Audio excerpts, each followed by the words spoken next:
Presença. Oferecimento Áureo. Mais que sonhar, realizar. E Vista Azul Hotel. A Europa pertinho de você.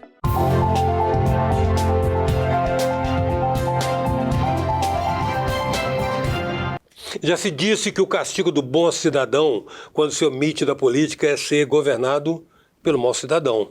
Essa máxima ancestral, milenar, que remonta à filosofia grega antiga, tem inspirado o surgimento de muita gente na política que, talvez cansado de ser plateia, se dispõe a ser protagonista de uma nova política, até por entender que a política é, de fato, muito mais do que a política partidária que a gente conhece. A política é a expressão maior da sociedade, a arte da convivência, da promoção do bem-estar comum e social. Então, nós temos trazido alguns personagens que se destacam por outras atividades na sua vida comunitária, que agora se dispõem a oferecer essa contribuição na política. Uma delas é a nossa presença de hoje. O coronel, ex-comandante da PM, ex-secretário de Segurança, Alexandre Ramalho, com quem nós vamos conversar agora. O coronel, sem bater continência, que você agora da reserva. Mas quem é coronel vai ser sempre coronel, né? Exatamente em função disso que eu te peço uma reflexão. Coronel, como é que você vê essa situação que o leva, de repente, a mudar de lado na atuação comunitária? Amigo, primeiro agradecer a oportunidade, o carinho, a receptividade. Prazer para mim. Muito obrigado. Um abraço a você, a todos que estão nos assistindo. Confesso que cansado de lutar com as armas, cansado de ser demandado pelas comunidades, a Polícia Militar, as portas sempre estiveram abertas para os líderes comunitários, para os vereadores, para os deputados, para os representantes do povo, principalmente comunidades de pessoas trabalhadoras, honestas, dignas, mas comunidades muito humildes que sofrem muito na mão do tráfico de entorpecentes, principalmente. E, por outro lado, comunidades que abrigam comércio, que abrigam famílias e que sofrem muito com a questão do roubo e do furto. Então, essa demanda bate muito pesado hoje à porta, não só da Polícia Militar, da Polícia Civil, mas como nos 2 últimos anos eu fui secretário de Estado de Segurança Pública, bateu muito forte na minha gestão o pedido de mais segurança, mais segurança. E a sensação que a gente tem, Eustáquio, é que por mais que a gente faça, por mais que entregas sejam feitas no campo da segurança pública, nunca a gente consegue alcançar a satisfação da população lá na ponta. Então, cansado de ouvir essas demandas e constatar um prende e solta hoje que paira no Brasil, uma legislação penal que não dialoga com os interesses da sociedade. Permissiva, né? Permissiva, garantista, né? Uhum. Que hoje esses criminosos têm muito mais garantias e direitos do que deveres. Nós é quem pagamos nossos impostos, é quem temos deveres. Então, cansado de lutar com as armas, acho que é hora de lutar num campo estratégico onde esse assunto não entra, que é no Congresso Nacional. A segurança pública precisa ganhar uma agenda nacional e essa agenda, ao meu ver, é urgente no Congresso Nacional para tentar mudar essa legislação e tantas outras garantias que a gente tem visto pairando ali e permeando sempre com a segurança pública. Mas a cobrança só vem nos ombros dos operadores da segurança pública. A mesma cobrança não vai para o Ministério Público, não vai para o Poder Judiciário e, principalmente, não vai para o Congresso Nacional. E aí fica difícil a gente quebrar um ciclo vicioso existente hoje, permanente, de prende e solta.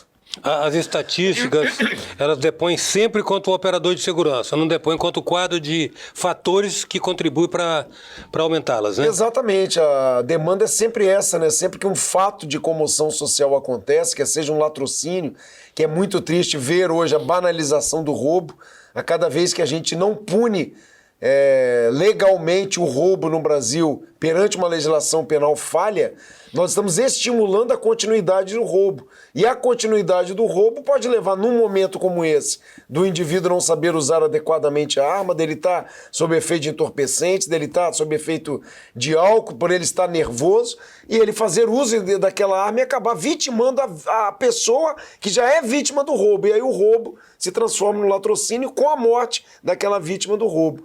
Banalizar o roubo é potencializar o latrocínio. Então, sempre que tem um latrocínio, um roubo, um furto, um comerciante que está deprimido pela situação de 15 ocorrências no seu estabelecimento, isso sempre vem a pergunta: o que a polícia vai fazer? O que a polícia tem feito? Como é que a polícia vai agir? Coronel Ramalho, o que vai ser feito? Como secretário, como comandante-geral, como comandante de batalhão. Então isso tem trazido realmente um desgaste lá na ponta. E a gente percebe que além do nosso trabalho de polícia, que tem prendido, como no ano passado, mais de 1.000 homicidas, retirado mais de 4.000 armas ilegais de circulação, nós temos visto realmente um prende-solta ligado ali a porte ilegal de arma de fogo, a tráfico de entorpecentes, ao roubo e ao furto que tanto perturbam as comunidades. Então é preciso discutir isso no nível mais estratégico, e hoje eu penso que essa discussão tem que ser no Congresso Nacional. O senhor acha que o senhor vai encontrar pares lá também com essa mesma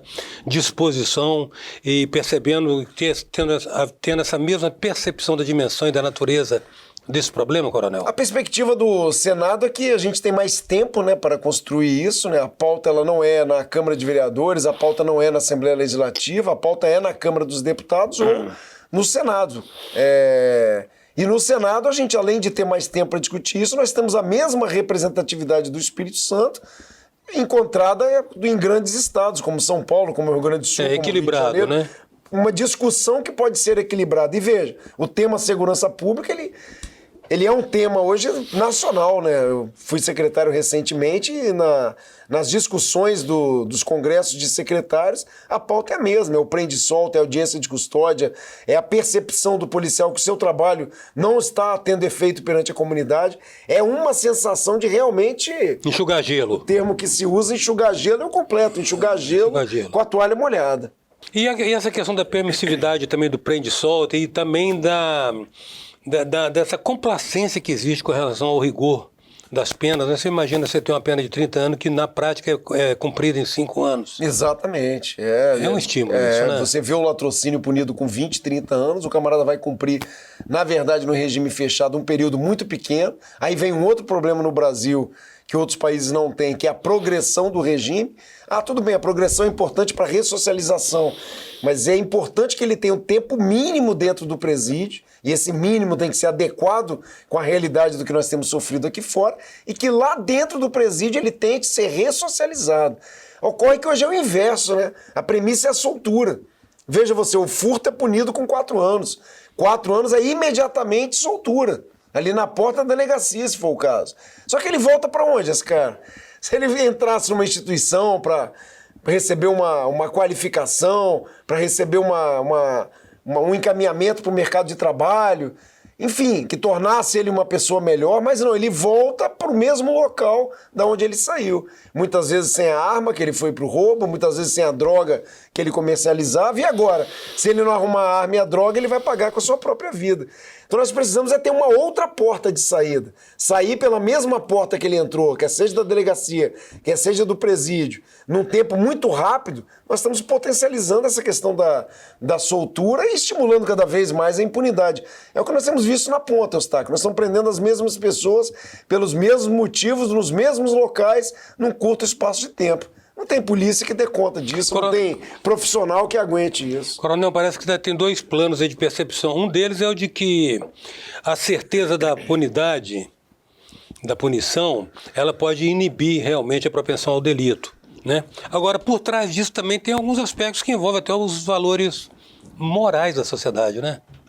Desgasta, né? Traz um descontentamento, e eu acho que também nós temos que trabalhar nos valores morais desses indivíduos, né?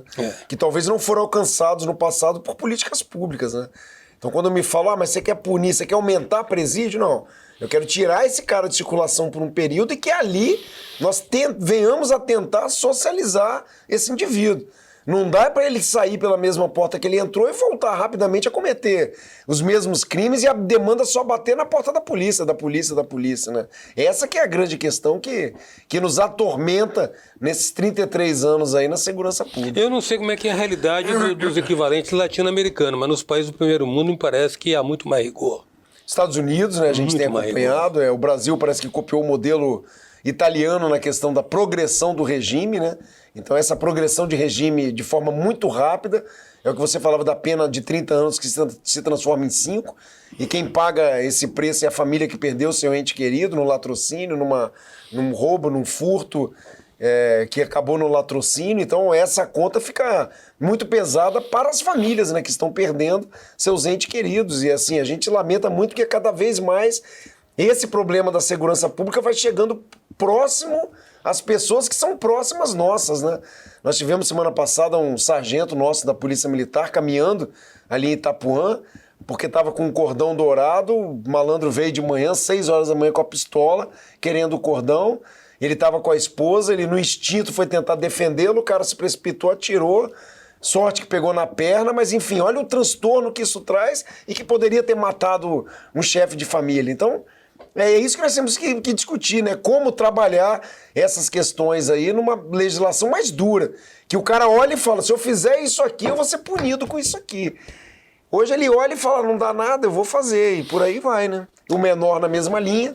Você num país que você tem um menor que ele não é punido, ele pode estuprar, ele pode matar, o máximo que ele vai ter são 3 anos, e depois de 3 anos cumprido ele volta a ter a ficha dele limpa quando ele é maior. Então, que país é esse?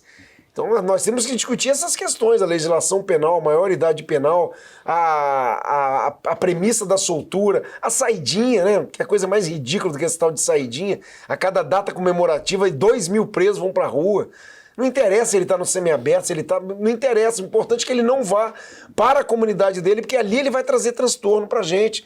Tivemos um fato lamentável em Itaoca agora no Dia das Mães, ainda na saidinha, na quarta-feira, uma casa em Itaoca é roubada, a família é feita refém, Polícia Militar consegue prender os caras, recuperar objetos, quando vai puxar a ficha, os 2 de saidinha de presídio Dia das Mães. Então, sabe, negócio assim, volta para o mesmo lugar para fazer a mesma coisa.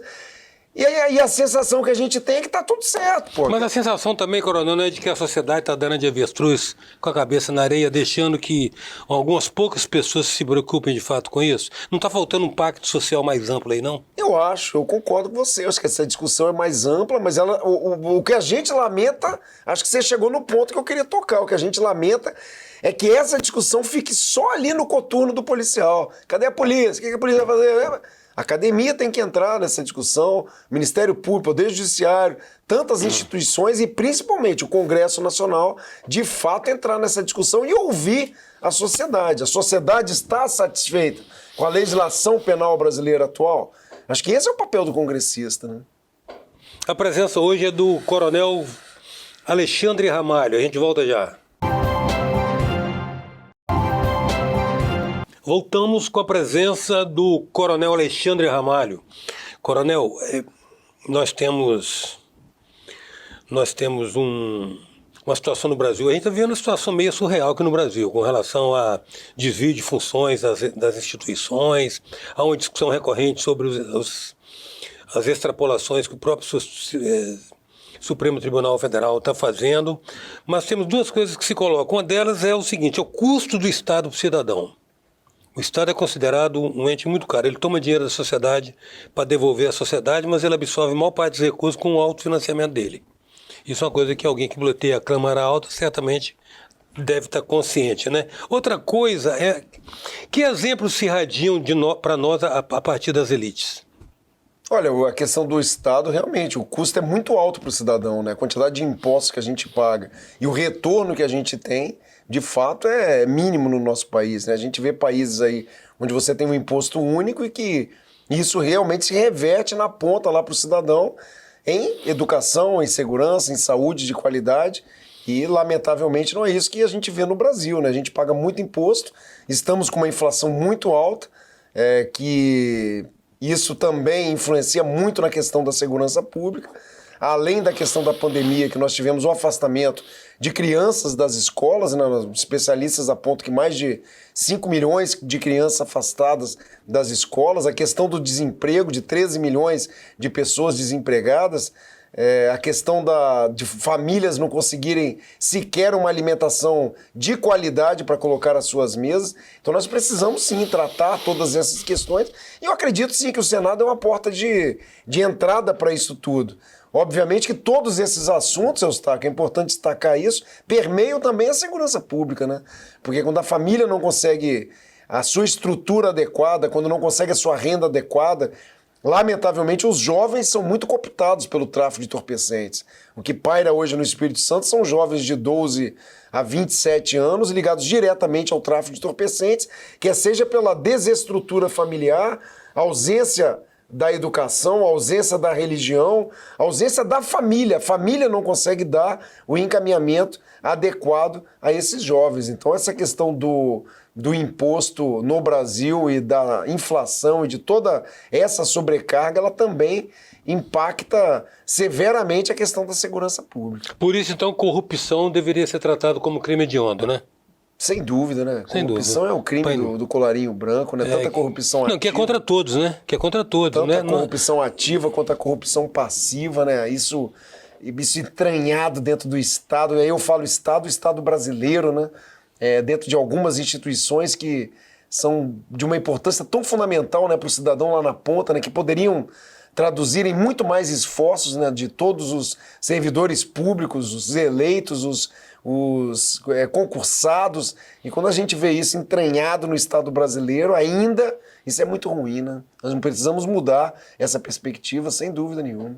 E o senhor confia que pela representação política e progressiva e sistematicamente a gente vai conseguindo minar essa estrutura deformada que existe aí? Acredito que a política seja um caminho forte para isso, né? Para aumentar também a punição sobre a corrupção, para colocar representantes dignos e que realmente possam representar a população do seu estado, que o Estado brasileiro consiga ter realmente um parlamento importante, né? Pessoas voltadas realmente com pensamento em ajudar a sociedade. Para isso, eles têm que ter também ocupado funções estratégicas, conhecerem de economia, de emprego, de renda, conhecer a pobreza do nosso país, ter rodado áreas de vulnerabilidade social. Só quem já rodou essas áreas de vulnerabilidade social, como você, que tem muita experiência na imprensa, como eu, que patrulhei muito esses locais, a gente sabe que até hoje a gente tem ainda esgoto a céu aberto, porco andando na rua do lado de criança. Então, essa realidade brasileira é que nós precisamos mudar. Eu acredito sim que a política seja uma importante porta de entrada para a gente mudar essa realidade brasileira. Agora, Coronel, o senhor acredita que o processo eleitoral ele pode ser numa escala temporal, digamos assim, didático, pedagógica, na medida que, como se fala sempre, né, a despeito da precariedade da democracia, onde muitas vezes o representante fala mais por si do que pelo representado, não se inventou um sistema melhor ainda. É o melhor sistema. E a política não tem outra via senão a política para produzir transformações sociais, é certo? Certo, revoluções. Né? E não é disso que nós estamos tratando.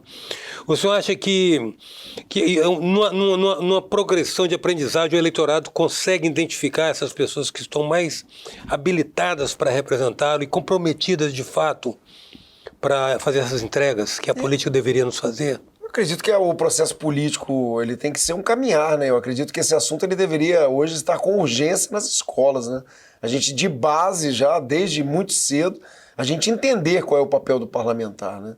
Porque muitas vezes as pessoas entram na política com muitas propostas, mas na verdade acabam puxando toda a pauta para si, né? Para qual é a vantagem que ele vai tirar daquilo, qual é o benefício que ele vai tirar daquilo. Então seria muito importante que nós entrássemos com esse assunto dentro da educação brasileira, mostrando para os nossos jovens desde cedo até os adultos realmente qual é o papel do parlamentar, para que ele está votando para um senador, para que ele está votando para um deputado, para um vereador, o que isso representa e qual de fato é a importância disso. Nós sabemos que é muito importante, mas parcela da população sequer desconhece em que ele vai votar no final do ano, né? Então, quer dizer, é um processo que certamente terá que ter um curso, né? Terá que ter um curso e um processo de aculturamento. Eu tive exemplos de sociedades onde, por exemplo, a violência não era um reflexo direto da desigualdade social. A violência era um traço mais cultural e comportamental do que reflexo da desigualdade social. Isso nos remete a essa pauta. Certo. Como é que o senhor vê a questão do armamento ou desarmamento da população? Olha, eu acredito que a questão da segurança pública ela tem muito a ver com políticas públicas de qualidade. É importante continuar investindo em infraestrutura, emprego, renda, economia, educação, família. Começou a terceirizar a educação para as escolas, para as igrejas, mas a família, a conversa dentro de casa, na mesa, está cada vez mais distante. Mas voltando ao ponto central seu da questão das armas, eu acredito assim, Eustáquio, o indivíduo honesto, digno, trabalhador, que paga seus impostos, cumprindo o que a legislação prescreve, que é a questão psiquiátrica ou psicológica, estando em dia, ok com isso, tendo a qualificação para o uso do armamento, tendo o cuidado onde guardar em casa, socializando com a família, e é um desejo dele ter o armamento, eu sou totalmente favorável. Eu cresci na minha casa com meu pai armado. Meu pai também é oficial da Polícia Militar. Agora, ele sempre nos reuniu e falou, isso aqui é uma arma, ela vai ficar aqui, ninguém mexe, não pode, isso é perigoso, é isso e aquilo. E a gente cresceu dessa forma. Eu, da mesma forma, tenho dentro da minha casa e uso a mesma política com os meus filhos. Então é o cuidado que cada um tem que ter. Então se é um desejo do cidadão que paga seus impostos e a legislação permite que ele tenha essa arma, eu não vejo problema. Particularmente, eu não vejo problema. E as estatísticas parecem corroborar essa tese, né? Tem mostrado, né? Porque o número de homicídios do Brasil saiu do patamar de 60 mil para 45 mil, no momento em que liberou só a questão do armamento.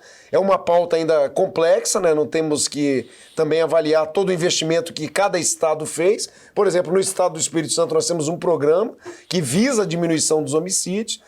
Nós retiramos das ruas ano passado mais de 4 mil armas de fogo. Então o problema que eu vejo da arma de fogo é a arma ilegal que transita ainda entrando por países vizinhos, países fronteiriços ao Brasil, e ligados, obviamente, ao tráfico de entorpecentes. Então, quem mata e quem morre no Brasil, no Espírito Santo? 80% ligados ao tráfico de entorpecentes, 80% com armas ilegais, 80% na faixa etária de 14 a 27 anos. Esse é o perfil dos homicídios, que não tem nada a ver com um cidadão honesto, digno, trabalhador, que queira ter uma arma na sua casa para proteger a honra da sua família, o seu negócio, a sua propriedade. Então, são conjecturas aí que têm que ser realmente debatidas no espectro maior para a gente avaliar qual o reflexo que isso tem sobre essa questão dos homicídios. Na verdade, a questão do debate pressupõe informação, né? Ou seja, todo mundo, em tese, tem direito a ter uma opinião, mas essa opinião é melhor quando é respaldada numa informação, né? Com certeza. Porque senão se baseia no senso comum.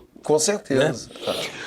Coronel, alguma discussão antiga que remonta a tempos que antecedem a sua entrada como aspirante lá na polícia é da real função da Polícia Militar.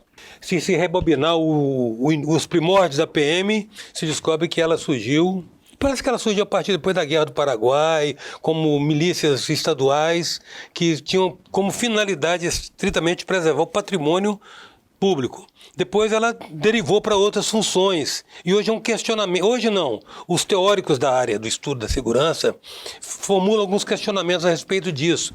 O que caberia de fato à Polícia Militar? O que caberia de fato a uma polícia que fosse mais municipal, no sentido de ser mais familiarizada com a rotina do cidadão? A Polícia Militar brasileira sofreu, né, mudanças ao longo da história, efetivamente. A Constituição de 1988, a Carta Magna do nosso país, veio a definir com muita clareza o papel da segurança pública.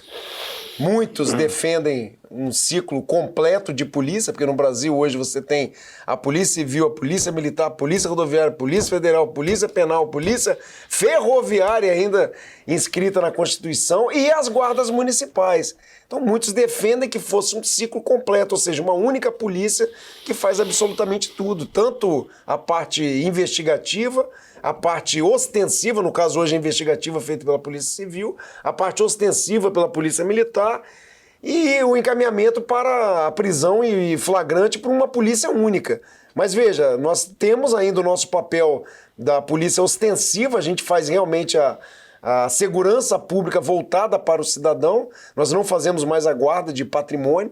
Patrimônio é exercido muitas vezes e hoje principalmente pela segurança privada. E as guardas municipais entraram muito forte também nesse contexto da segurança pública, né? Então, alguns estudiosos dizem também que as polícias militares no Brasil têm uma forte tendência a ficarem como polícias especializadas. Como você tem o batalhão de missões especiais, a cavalaria, policiamento de estádio, policiamentos específicos, e que a grande massa da segurança pública tende a ficar com as guardas municipais. É uma discussão também para o Congresso, é uma discussão para o futuro, é uma discussão para reformulação talvez da Constituição. Qual é o papel das guardas municipais? Como que as guardas municipais entram nisso? Qual é a responsabilidade do gestor público municipal com a segurança pública? Nós temos 78 municípios no estado do Espírito Santo. Quantos desses municípios entraram na discussão da segurança pública e criaram as suas guardas municipais, a sua Secretaria de Segurança, quiçá o seu gabinete de gestão integrada municipal, que não tem custo nenhum, Eustáquio. É o prefeito colocar na mesa a Polícia Militar, Polícia Civil, Corpo de Bombeiros, Ministério Público, Poder Judiciário, os secretários afins dessa pasta. Vamos discutir segurança pública sobre a batuta do prefeito. Então, tem muitas ações do poder público municipal que impactam na questão da segurança pública. E aqueles municípios que entraram nessa pauta, que vestiram a camisa, que os prefeitos falaram, não, segurança pública também é responsabilidade do município. Hoje nós temos um resultado muito bom. Então, municípios como Vila Velha, como Vitória, como Cariacica, como Viana, 80 mil habitantes, criou sua guarda municipal com 29 guardas, agora está com uma nova turma de mais 30. Então isso dá uma contribuição muito importante para o munícipe. De qualquer maneira, coronel, a percepção da segurança é tão importante quanto a segurança em si, né? Com certeza, o sentimento, né? Eu me sinto seguro, né? E é isso que a gente começava no início da conversa. Por mais que a gente faça, o sentimento da comunidade é que não tem segurança. E aí a gente volta àquela pauta, né? Estamos fazendo sempre muito, mas o resultado realmente não aparece para a comunidade por conta, no meu ver hoje, de uma legislação penal arcaica, ultrapassada. Muitos crimes surgiram, por exemplo, o Novo Cangaço, que sitia uma cidade, que toma a delegacia, o batalhão local, faz pessoas reféns, entram com fuzis, veículos possantes. Nós temos a questão dos crimes cibernéticos, que parentes nossos caem todo dia ligando pra gente, caí no golpe. Ah, botei 4 mil no Pix, fui comprar um carro, quando o cara sumiu, o telefone, não sei o quê. É o site falso, eu não sei o quê. O que o Código Penal fala disso? O que o Código Penal trata disso? Como que nós vamos punir isso? Quiçá a gente consegue investigar hoje esses crimes no Brasil. Então nós precisamos avançar muito nessa pauta da segurança pública no Brasil. E esse é algum dos itens da pauta, da agenda que o senhor quer levar para o Senado? Hoje, como pré-candidato ao Senado, a principal pauta minha é o que eu sofri nesses 33 anos na segurança pública, de não conseguir dar uma resposta àquele cidadão que paga seu imposto, precisa da segurança, me demanda e eu não consigo atendê-lo, porque eu vejo que nós temos uma lei muito precária, uma lei penal brasileira ainda muito falha. Grato, coronel, pela sua presença. Muito obrigado a você pela oportunidade, um abraço a você e a todos que estão nos assistindo. Muito obrigado. A presença hoje do coronel Alexandre Ramalho. Até já.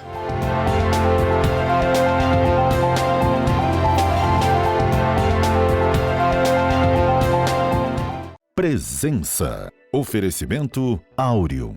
Mais que sonhar, realizar. E Vista Azul Hotel. A Europa pertinho de você.